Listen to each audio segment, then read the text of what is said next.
Okay, what's going on, everyone? Swinging Bull here with PB Alerts. Welcome to another earnings stream. Today we got IonQ and DraftKings. So I know a lot of people are probably going to be here for IonQ. So we'll see what their earnings reaction is to their earnings data and go from there. And then if I got some time at the end of my stream, I'm just going to go over a few open positions that I have on my Fidelity account. We can talk about that a little bit. My man Blue Brain in the house. Give a shout out to you. Welcome. So let's kind of get started here. I got TradingView pulled up. I got IonQ on the left and DraftKings on the right. Let's just see what time they're reporting. Oops, pop-up ad. Oh, they hid the X button in the upper right. All right, so IonQ reports at 4:15 p.m. Eastern.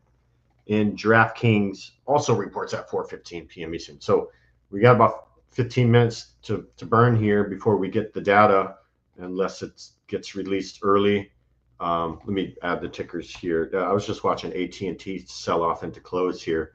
It was one of the number one, one of the favorite dividend-paying stocks. They were selling off into close, so I keep my eye on that because I am trading them. So IonQ on the left, I'll put DraftKings on the right. Let's see, and Blue Brain says, any chance you can check SYM earnings? Yeah, absolutely. We can definitely go over that as well. So we got a little bit of time here.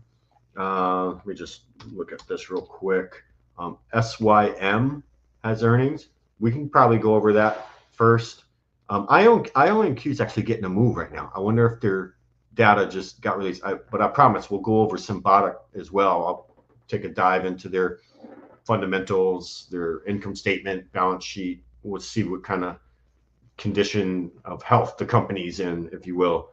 But it does look like we're getting a little bit of volatility on IonQ. So let's start there. Then I'll circle back to SYM. No probs. DraftKings getting a little bit of volatility too. So maybe the data's going to be coming up here in a minute. Let me just check over here and make sure. Now the forecast EPS for IonQ is negative 0.13, and the forecast revenue is 17 million. That's IonQ. They're trading just right at their anchored VWAP, right above $40. DraftKings EPS forecast 0.39 and the forecast revenue 1.42 billion. And they were trading well above their anchored VWAP around $45 a share. So let's go back to the sticks here and see what we got. Okay, IonQ. I guess I'll go 1 minute chart, zoom in a little bit here. DraftKings. Okay, so both stocks are positive in after hours. IonQ closed the regular session at $41.24 a share. And they were up, actually they were down almost 2% today during the regular session, but now they're up in after hours about 1%. I don't think the data's out yet, but there is some buying going on or a little bit of volatility. Same thing with DraftKings. They're positive in after hours. They were up almost 1% today, $45.38 a share. And they're sitting here in after hours up 1% as well. So both stocks kind of looking a little similar here. But let's see when the data comes in. And there was IonQ, just a quick note here. There was a filing. One of the insiders dumped 1.5 million shares today. They were down almost 2%. So it looks like that's probably that move that happened, that opening move on IonQ. That was probably that insider dumping the shares. Here it is right here. You can see right there. So insider dumping the shares before earnings. I don't know if that's good. Yeah, I don't think that's good right before the earnings. But interesting fact that Amazon actually disclosed a $36.7 million stake in IonQ, which represents them owning a little over 854,000 shares. So that's interesting. Amazon's got a position with IonQ, and one thing investors are watching is their revenue. Are they going to guide to 7 million in revenue? I don't know. We don't know yet. We're going to find out though. So it doesn't look like the data's out yet, but like I said, there was that, and also AWS reported stake in IonQ. Okay, so that's Amazon. Yep, got it. So that's Amazon Web Services. That's what AWS. And they received warrants for up to 8.3 million IonQ shares in 2019 as part of a cloud services and partnership agreement. And those warrants are still separated and unexercised, unless partially exercised in the earlier unreported chunks.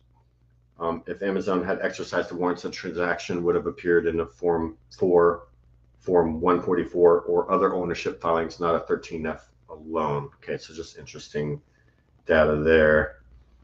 And let me go over here at SYM. Yeah, we can look at SYM real quick because we're still kind of waiting on this data. But yeah, they did get a negative reaction. Let me see if I can get some EPS revenue and guidance or what have you for them. So that's ticker symbol SYM. Okay, that's on the right side of my screen. I'll go back to DraftKings here in a minute, but they did get a negative reaction. They're trying to bottom out around 52 a share. We'll see. So here's, let me actually just post this on the bottom of my screen. So they beat revenue, but they missed EPS. So let me put this on my screen. Got a couple people asking about SYM, so no problem there.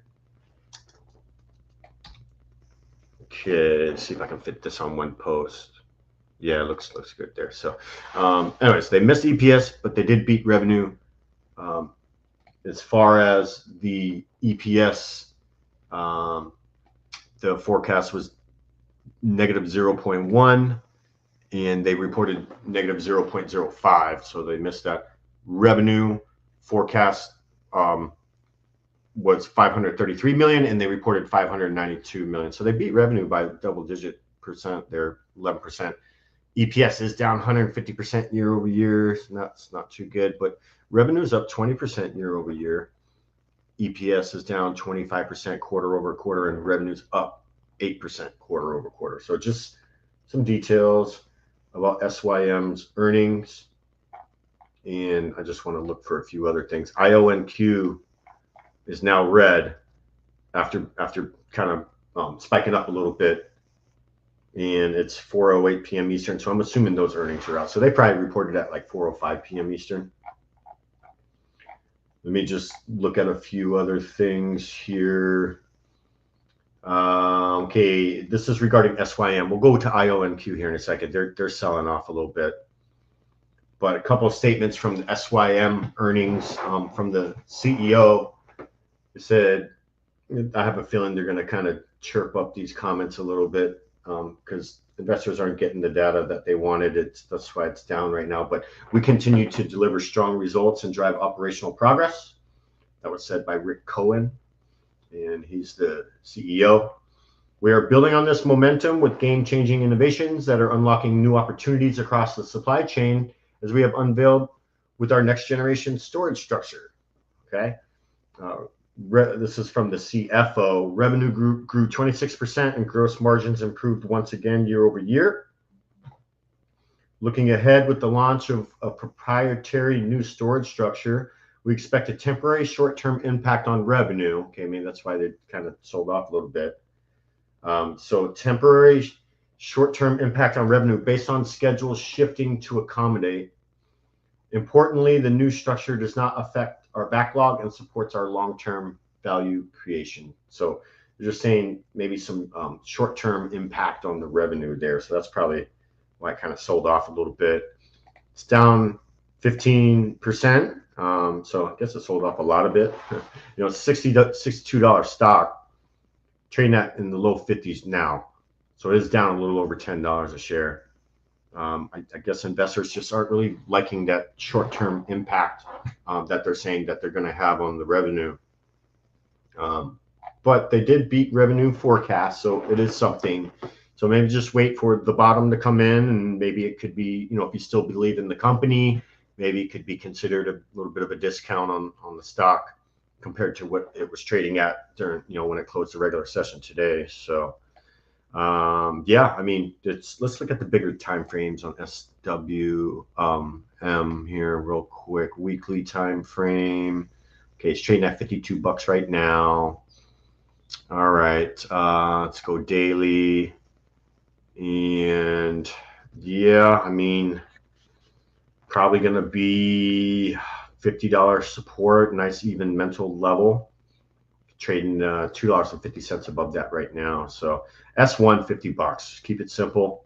I kind of like that as a support going forward. And it's trading on the daily chart just above my 21 EMA. So that's right at 52. So actually S1, 52, and S2 is going to be $50 a share. That's what I would keep my eye on for the remainder of after hours here. Maybe the bottom's in. We'll see. It's trying to print a 5-minute green candle right now, but obviously candle's a lot smaller than these red candles. So we want to see some more buying coming in there. Let me go back to DraftKings, but yeah, support $52, support $250. I really don't like it below 50. That's just me. That'd probably be my risk on it right now. So if it does end up retracing back up, that would be a pretty sweet upside with only having like a $3 risk. So maybe risk $3 a share to potentially make $5+ a share if this does retrace back up. Probably throw a Fibonacci on this, just kind of get an idea of some of these levels here. Because on the 1-minute chart, there has been some green prints coming out, some green candle prints. So that's something. There are buyers in the picture right now. Let me just see where this retraces. Probably go here to here. So a little above, let's see, a little above $54. It's like 54.30 around there. That'd probably be my resistance number one. Probably just call it $54. And then $56.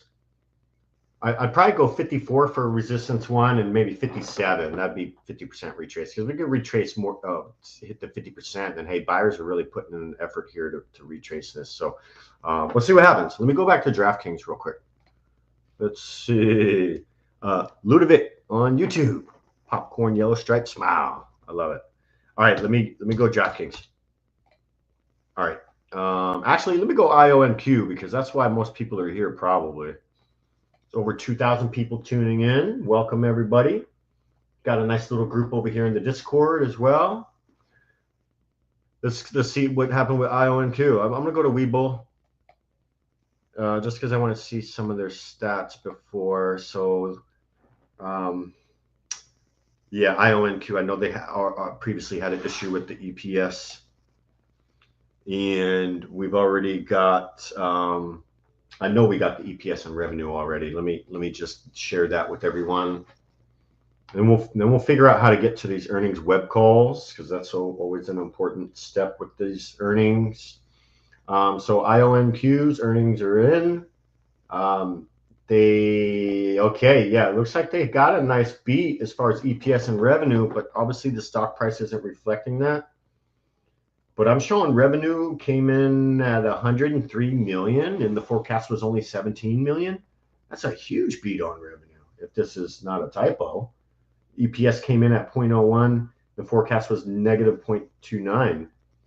I was just a little concerned about that insider dumping $1.5 million in shares when the stock started trading today for the regular session. You can clearly see it at market open. It's a little concerning why the insider would do that, on the day of the earnings. But I'm looking at, I'm kind of getting some mixed data here about the revenue. So let me just take this from the earnings correspondent and we'll go over these numbers real quick. So, okay, yeah. So I knew that other one was a typo from the other source I was looking at, but the forecast EPS was negative 0.29. They did report negative 0.70, so they did miss EPS by quite a bit. But revenue is kind of where they're shining. If there's looking for something positive here, the forecast was around 17 million. They reported over a little over 20 million, so they did beat the revenue pretty good. EPS again taking a big hit with the year over year, but revenue is definitely the bright spot for this company. EPS not so great, but revenue's good. They got some good growth on the revenue. Year over year is up 82%, and quarter over quarter it's up 174%. So I know it's kind of getting a negative reaction right now, but I mean those revenue numbers, it's pretty good growth, I think. Let me see if I get some more data here. So yes, that was the correct revenue figures. They reported a little over 20, almost 21 million, and the estimate was just over 17 million. So good deal on them with the revenue. Just waiting for investors to gain interest and for this to start retracing back, because obviously the initial reaction was negative. I'll slap a fib on here just to get some technical levels real quick. Let's draw it from there. Yeah, that's fine. Okay, so they're kind of at the 25% right now, kind of flickering a little bit. And yes, Glenn from X, DraftKings is out. I can see over here on the right, we're getting some flickering candles. We're getting some volatility. Again, it closed the regular session at $45.36, and it just wicked up to 49.60, so just below $50 a share. They are up still about 3 to 4% right now. Let's see how this ends up shaking out of the bag for DraftKings. I'm going to go over here. Okay, also just one quick note about IonQ. Despite the widening operating losses, they still maintain a strong balance sheet with 700 million in cash and equivalents, which supports its aggressive expansion strategy. So just want to make that note real quick. But back to DraftKings, because that's the positive reaction we're getting here. I've traded DraftKings many times. I usually use spreads to trade DraftKings, and usually goes pretty well. It's looking like DraftKings earnings are good as far as the year over year and the quarter over quarter numbers. They slam dunked that. The main beat that they had was the revenue. The forecast was 1.4 billion. They reported 1.5 billion. And so nice beat on revenue. And the year over year and quarter over quarter numbers look fantastic. So investors we're getting a positive reaction from investors on DraftKings right now. So that's good. It's looking like a congrats to the DraftKings bulls. Now I will say these candles are kind of ugly looking with the big wicks on the top. This previous candle kind of printed kind of doji looking with the wick on top and bottom.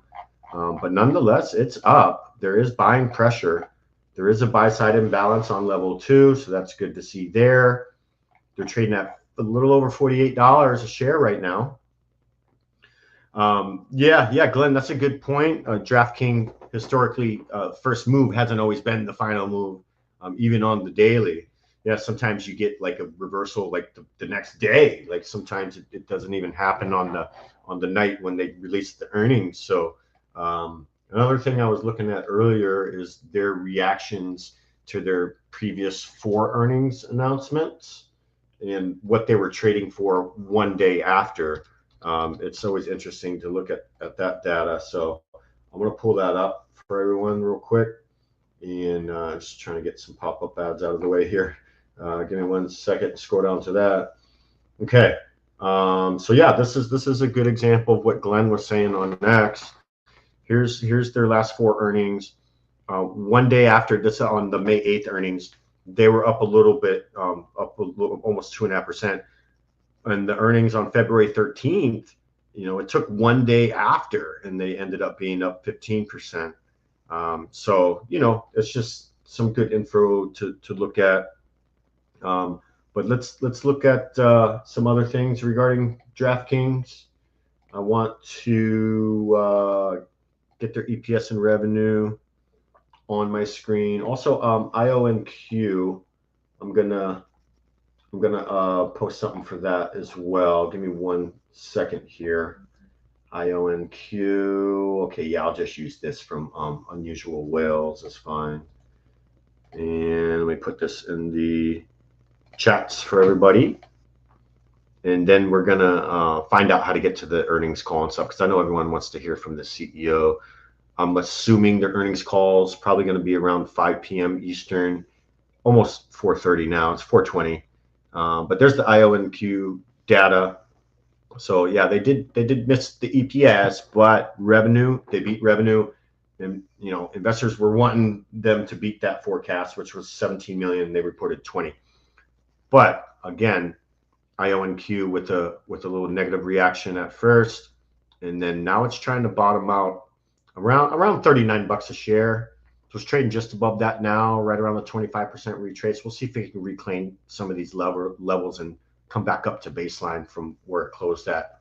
Around 41 a share is what I'd probably be looking at. So back to DraftKings. I want to get their EPS revenue on the bottom of my screen. Then we'll figure out how to get to these earnings web calls. And Glenn Sins was interested in seeing the DraftKings earnings and was searching X and found me. Okay, great.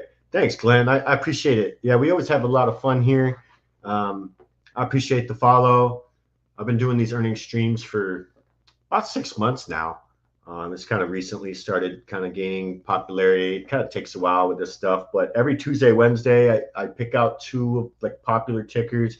We come on here, we see what their earnings reactions are. We plot out some levels of what we think could be some good support and resistance for the remaining of after hours price action and even going into pre-market tomorrow morning. We go over EPS, revenue, any guidance I can find, look at some of the bigger time frame charts at some of the bigger levels of interest that we could keep our eye on.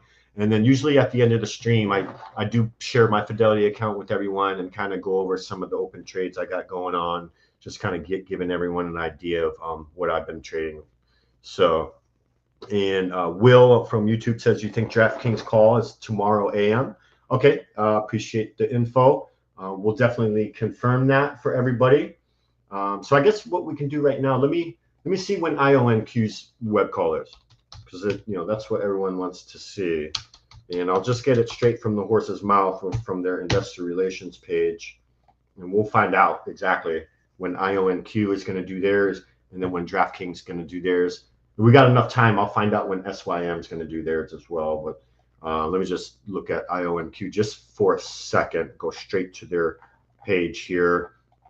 And let's see what the latest news. Okay, so that's the second quarter results. You can click that link to get the results they just released. And then here we go right here. So yeah, I'm going to post this link in the chat, give everyone a chance to screenshot this. And this is going to take you to the IonQ earnings web call. When it starts, I'll let you know when it's going to start. But as soon as you get to that link, just scroll all the way down to latest events, and then boom, right here, there's the hyperlink right there. It says webcast. And let me just click on that and see if they give me a time on this thing. Okay, so 4:30 p.m. Eastern. They'll have you fill out this little form. They're probably just keeping track of how many people attend the earnings call, but I don't think you'll get spammed or anything. So fill out the little form if you want to watch it. It starts in 7 minutes, 4:30 p.m. Eastern. And look, there's some buying going on IonQ. It's already retraced 50% of that selling that just happened. And that puts it right around $40.50 a share. That would be a good level to keep in mind there. Working on a new candle print right now. Let's see if it can get back above 41 bucks, because if it gets back above 41, this thing probably start trending, at least the chances of it trending back up and having a continuation of a trend, the chances of that happening probably would be a lot higher if this thing can get back above 41. I just think 41 could be an important level. So we'll keep our eye on that. And it tapped 40.75. So it didn't quite get to 41. So it's just kind of dealing with right below that level right now. it's basically fighting with the 50% retrace. So that's probably what I'll keep my eye on. $40.50 a share.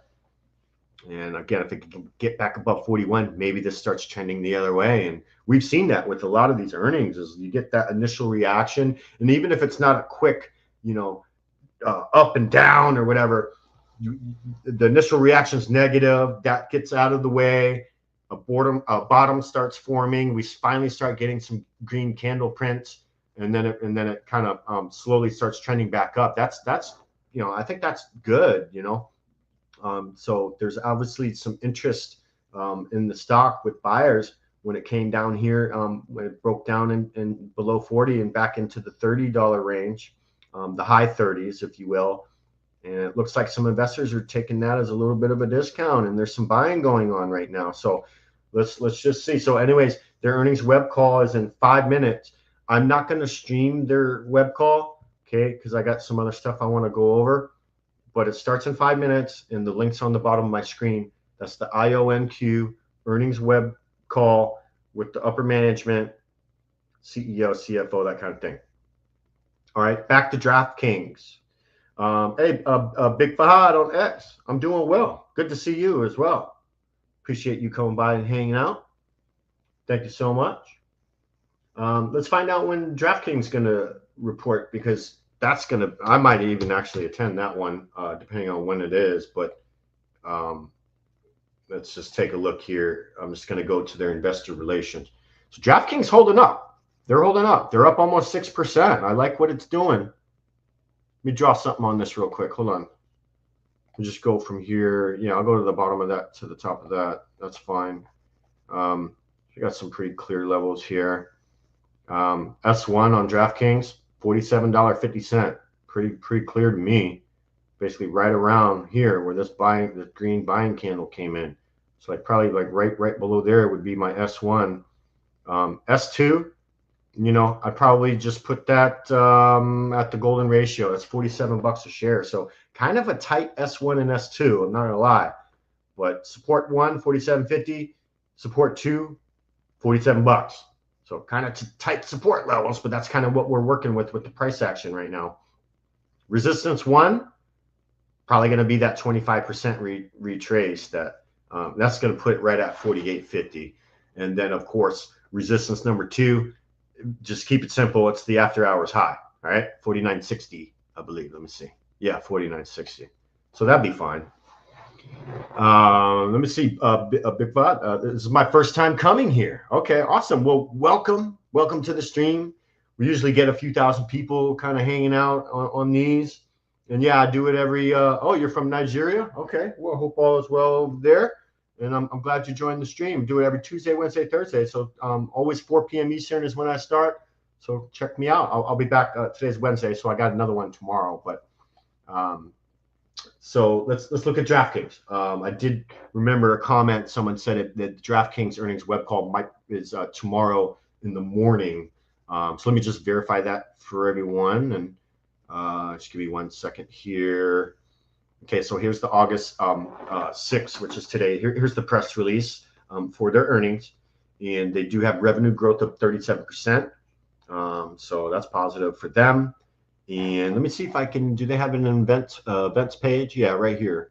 Events and presentations. So it's probably right here. Okay, cool. Yep. So let's just take a look here. Ludovich on YouTube. I'll buy 4K now on me. Let's go. Will W from YouTube. Thanks for the shout out with that info, because yes, indeed, DraftKings earnings call is tomorrow morning at 8:30 a.m. Eastern. So, Bulls, DraftKings Bulls, you're going to have to wait till tomorrow morning. But nonetheless, it's up almost 5%. So it's trying to hold up here. Initial positive reaction, $47. It's dealing with S1 right now, $47.50. Kind of, okay. It's kind of fighting with it a little bit. A little volatile, to be honest with you. $47. That's going to be my support. But look at this candle going wacky right now. Look at that.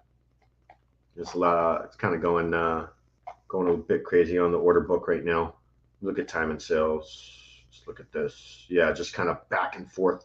you get an influx of selling, and then all of a sudden an influx of buying, making the candle kind of flicker a little bit. Buyers are coming in. Look at the time in sales. You got small orders trickling in here and there. 100 order size coming in every now and then. Okay, got some selling. There's someone just dumped 1,200 shares right there.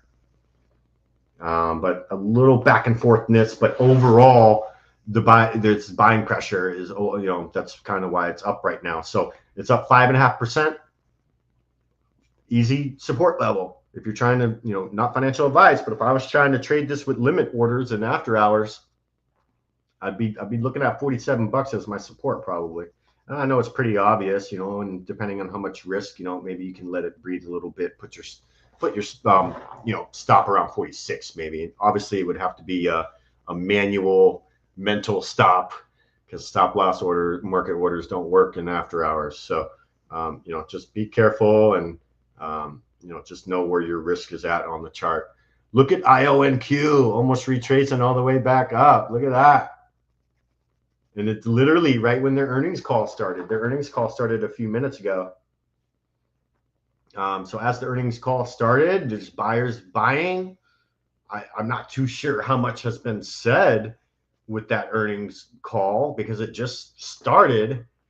But nonetheless, there was a little bit of pop of buying there right when that call started. Interesting. So IonQ's earnings call going on right now. I will put the link back up on my screen. There we go. If anyone wants to join it. But again, I'm not going to stream that call because I just wanted to go over some of the trades I did today with everyone. And then yeah, I'll probably be at a time with that. But yeah, let me double check. Okay, I love music on YouTube. DraftKings target 54 easily. Yeah, I mean, let's take a peek at the bigger time frames real quick on that. Hold on here. Let me get rid of this fib real quick. There we go. Yeah, I mean, that's going to put it at that recent, right around that recent high, which it hit in February. So about 5.5 months ago, it hit 53.61. Let me go weekly chart on this. So this stock has been in the 70s, the 60s and 70s before, kind of right after they IPO'd. They had a great IPO and had a nice run. Looks like they IPO'd in 2019, and they opened around 10 a share. This thing went on to go to $74 and some change. Wow. And then just look at that steep drop off. Kind of made like a big old crazy cup and handle-ish type pattern on the weekly chart. That's interesting. But yeah, I mean, it's trading at almost $48 a share right now. I would think around $54, excuse me, that'd be the next level up for contention, right? So, if the positive momentum keeps up, and again, they got their earnings call tomorrow morning, so maybe they get a secondary pump after that, and yeah, they're going to have to deal with this level here of resistance. It's close enough to 54 that I'd probably just call it $54. So I agree with you. I love music on YouTube. Good eyes there on the chart. IonQ, like I say, it had a initial negative reaction, and now it's basically almost retraced the whole thing. Now, take for granted, it did rally a little bit before the earnings came out. So I don't know if we really include that or not with our measurements here, but it came up to 42.80 and then it dropped all the way down to 38 and some change, but has since recovered. And just try and keep your eyes on some of these levels. I think it's trading at $40.76 right now. So it still is a little red. Since it retraced this 25% already, that you would think that kind of mitigates a possible dead cat bounce. So since that level got taken out, you figure it would have probably, made a new after hours low by now, but instead it breached that 25% retrace. It's right around $39.50 a share and has since made a few legs up here. So you know, my risk on this for the remainder of after hours, if it keeps making higher lows like this should be a pretty sweet trade on IonQ. And I pretty much, my S1 would be 40 bucks and then 39.50. I mean, I don't like it below 39.50. So that's probably where my risk would be on it. And then it's looking like it's possibly turning into an uptrend here. Again, it still has to reclaim these levels from when it sold. But you also have to take in consideration it closed the regular session at $41.23. So that's why I was saying these levels here, they might be a little shifty, and it's just because it kind of rallied a little bit after the regular session ended, right before the data got released. So not sure what that was all about.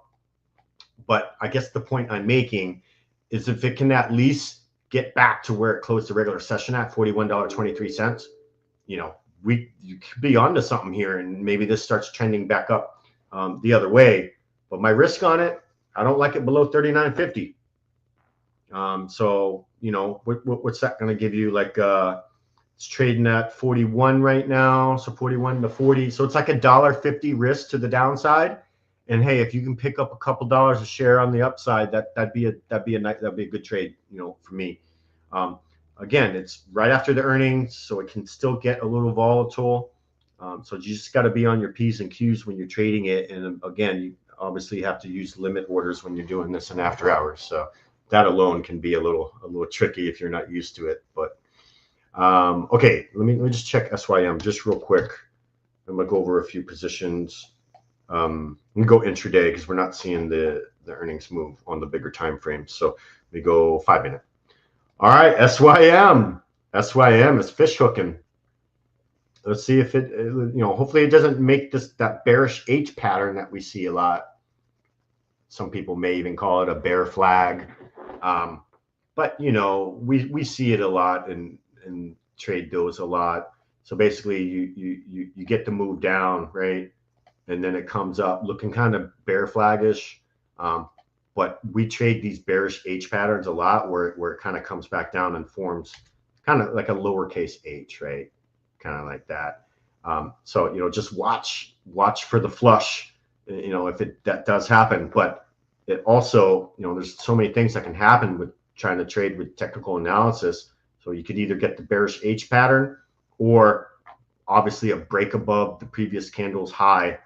That would look really good for the bull. So that's going to put it right around like 58.50 a share. I think if it can get back above 58.50, that might mitigate the potential bearish H pattern, and then maybe this thing can continue to retrace all the way here back up to, you know, close to regular session at 62.90. So that'd probably be where I'd be looking for it to kind of get back to. And then if it can hold there, maybe it starts trending up. Again, this is the 5 minute chart, so I can go 1 minute with it. But basically, we just want to see the higher lows printing. And look, this is kind of a good example of the higher lows.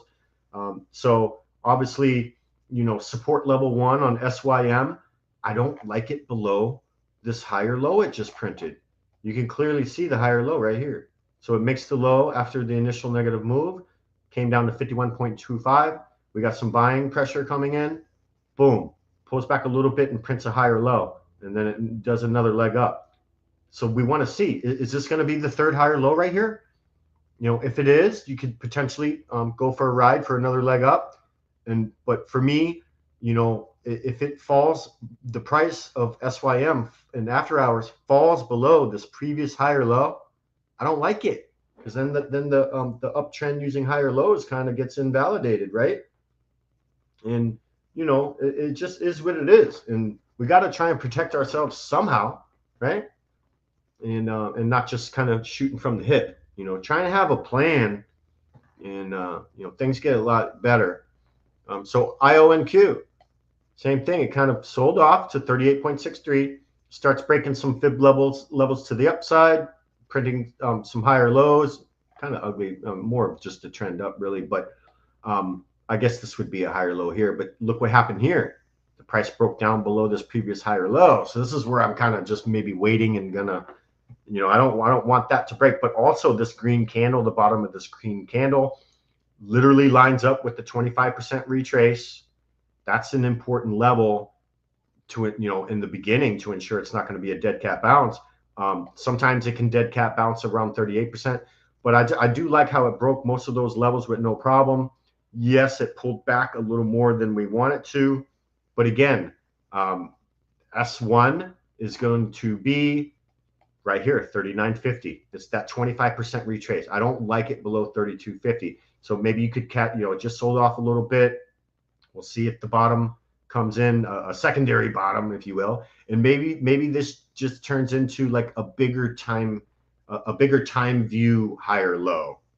So these would be like little mini higher lows. Maybe this turns into a bigger time frame higher low. We'll see.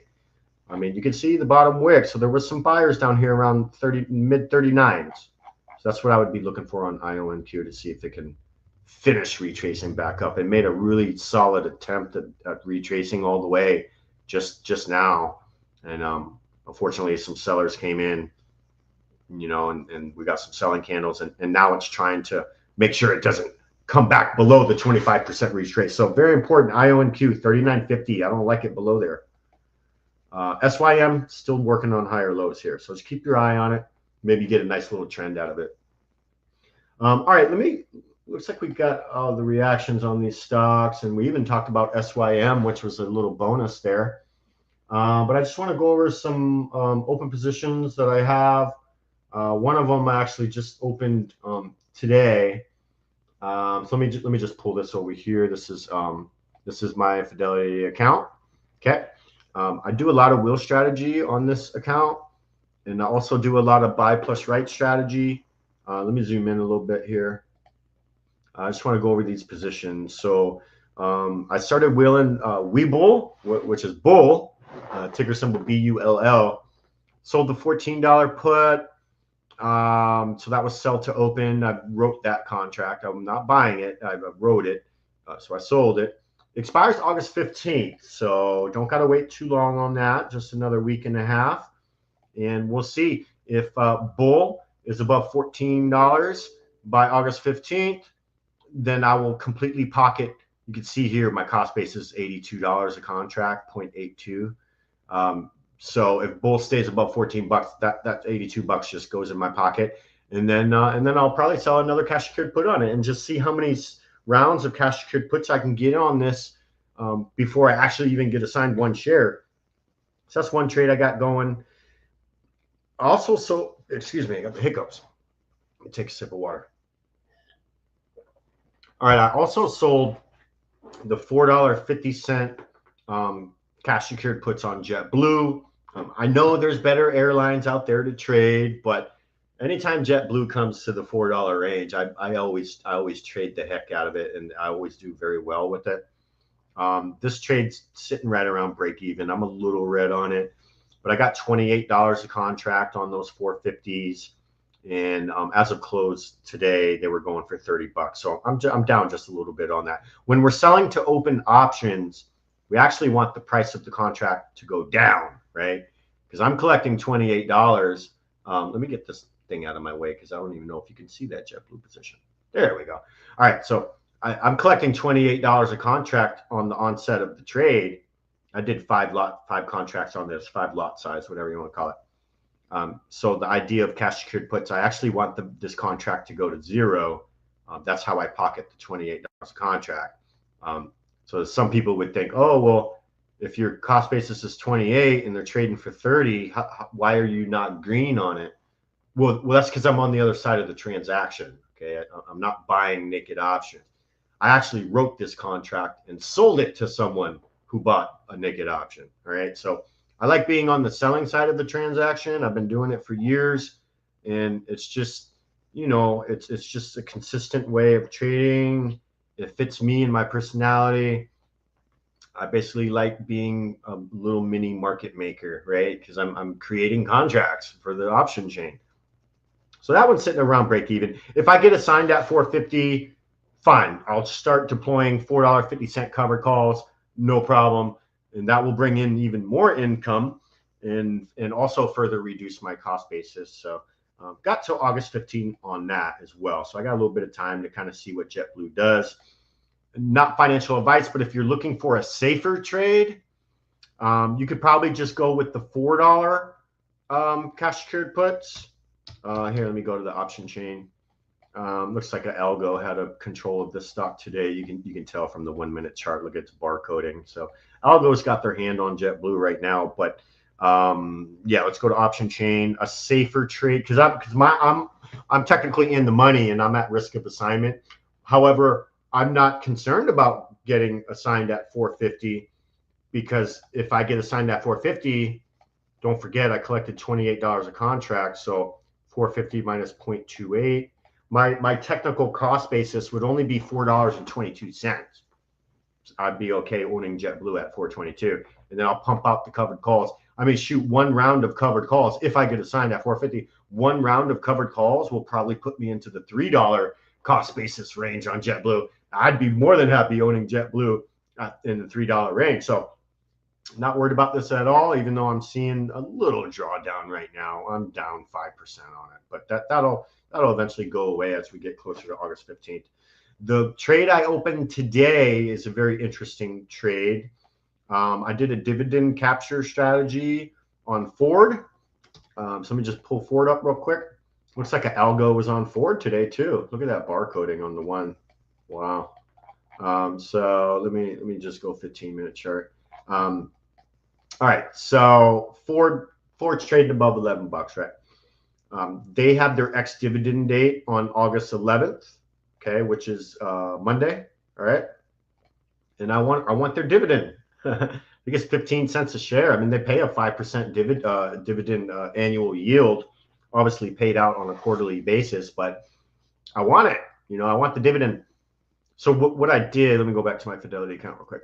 What I did was I bought 200 shares and I paid $11.23 for each share, right? And so now I own 200 shares. I did it in 100 lot increments for a reason, because for every 100 shares I own, I can write 2 covered call contracts. So that's what I did. I only got $7 a contract on the covered call side, but the reason why I was willing to still pull the trigger on it is because I'm getting it should be a 15-cent per share dividend that I'm also going to get. So add the 0.15 to the 0.07, which is the premium I received on the covered call. So that's 22 cents profit per share. I got a few hundred shares, so you can do the math on that. And I'm only tying up about $2,200 in capital. So my point on this is, and this expires August 15th. Ex-div date is the 11th. They will actually pay me the cash on the dividend usually about 2 to 3 weeks after the ex-div date. But as long as you own the shares on August 11th, you're owner of record on that day, you could actually liquidate your position on the 12th or 13th, and you would still get the dividend. So that's why I sold the covered call for August 15th to ensure, because now my shares are tied up till August 15th, but that also ensures I'm owner of record of Ford on August 11th, right? And then, so with the dividend and the premium on the covered call, that's 0.22. If Ford does go above 1150 by August 15th, then my shares will get called away at 1150. But don't forget, I only have the cost basis on my shares is 11.23. So 1150, if I get called away at that, minus 11.23, okay, that gives me 27 cents a per share profit. And then add the $7 per contract I got, which is 7 cents per share for the premium from the covered call. And then add in the 0.15 for the dividend. So I will walk away from this trade if Ford gets back above 1150 by next Friday. I'll walk away with 49 cents profit per share times 200 shares. So obviously do the math with that. I get about 100. I'll walk away with $100. All right. Now I know it doesn't seem like a lot of money to some people, but this trade is literally I just opened it today, and it's only 9 calendar days. Okay. So and if I can collect $100 in profit and I only used 22.42 in capital. That's a 4.4% return on my money in 9 days. That is a fantastic return on capital. Okay. What I try and focus on every year is I try and beat the S&P 500 annual average by 3x, sometimes 4x. I can do it. And to accomplish that, you only need a 3% return on your portfolio every month. So this is kind of the way of thinking us option sellers and contract writers. That's kind of the state of mind we're in.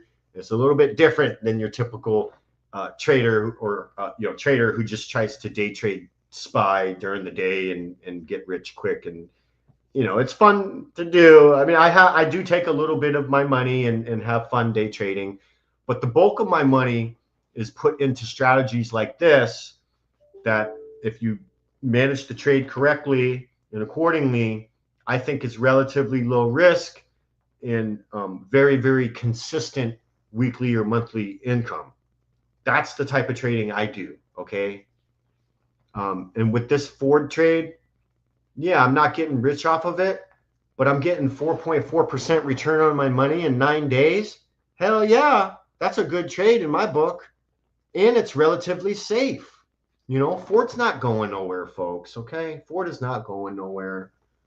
And it's if you're looking to get into writing contracts and being an option seller, I think Ford is a great stock to get started with because it's not really too volatile. You can still bring in a decent return in a short period of time. And this is just how I like to trade, okay? It's a lot less emotional, a lot less stressful trading like this. And it's a beautiful thing, So anyways, yeah, just give you a little peek at some of the positions on this particular account. Also have a Schwab account and a Vanguard account. And Schwab is where I do most of my spread trading. Vanguard is where I put most of my set and forget positions. And yeah, I like each broker to have a different purpose. And it just helps me stay organized with my different strategies. If one account isn't performing well, I know it's because of the strategy I'm trading on that account. Instead of taking one brokerage account and doing all kinds of different strategies in one account, it's kind of going to be a little hard to kind of keep track from a bird's eye view of which strategy is performing better than the others, right? You're going to have to do a lot of digging in the order books, and it's going to be time consuming. Compared to just having multiple brokers, maybe 3 or 4, and each broker is a certain strategy assigned to that broker, and it just does wonders with organization. But yeah, so this was a fun stream. We got IonQ. Look, it's starting to trade sideways. So it had an initial negative reaction, almost retraced all the way back up, did get hit with a bit of selling. Nonetheless, it's trading sideways above the 25% retrace, which will put it around, I just would like it to stay above 39.50. It is printing a bunch of these little mini doji candles right now. So kind of trading sideways, maybe gearing up for another leg up. We'll see. Keep your eye on it. Not financial advice, but my risk on it. I don't like it below 39.50. If this thing loses 39.50, it's probably going to make a new after hours low. So that's just my opinion and what I think about it. But yeah, it's been awesome. We got almost 3,000 people tuning in. Yesterday we had over 3,000 tuning in as well. But it's so good to see everyone and appreciate the engagement in the chats. And my brother Blue Brain's always here supporting me, so I appreciate you. And of course, appreciate all the other viewers who engaged and asked some really good questions and pointed out some really good info that we could share with everyone. But yeah, that's really all I got for today. My name's the Swinging Bull with PB Alerts. That's the name of the Discord we got. And if you're looking for a new home or just a supportive community where everyone's friendly and we don't put up with any drama or anything like that, check us out. Check the links in the description. If you do end up joining, tag me in the chat. I'll come by, say hello, and maybe we can talk for a little bit and see what your situation is, and then maybe there's something I can help you out with, pretty quickly. But yeah, other than that, Swinging Bull. Appreciate everyone joining the stream. I hope everyone enjoys the rest of their night, and I'll see everyone tomorrow for the next video. Cheers.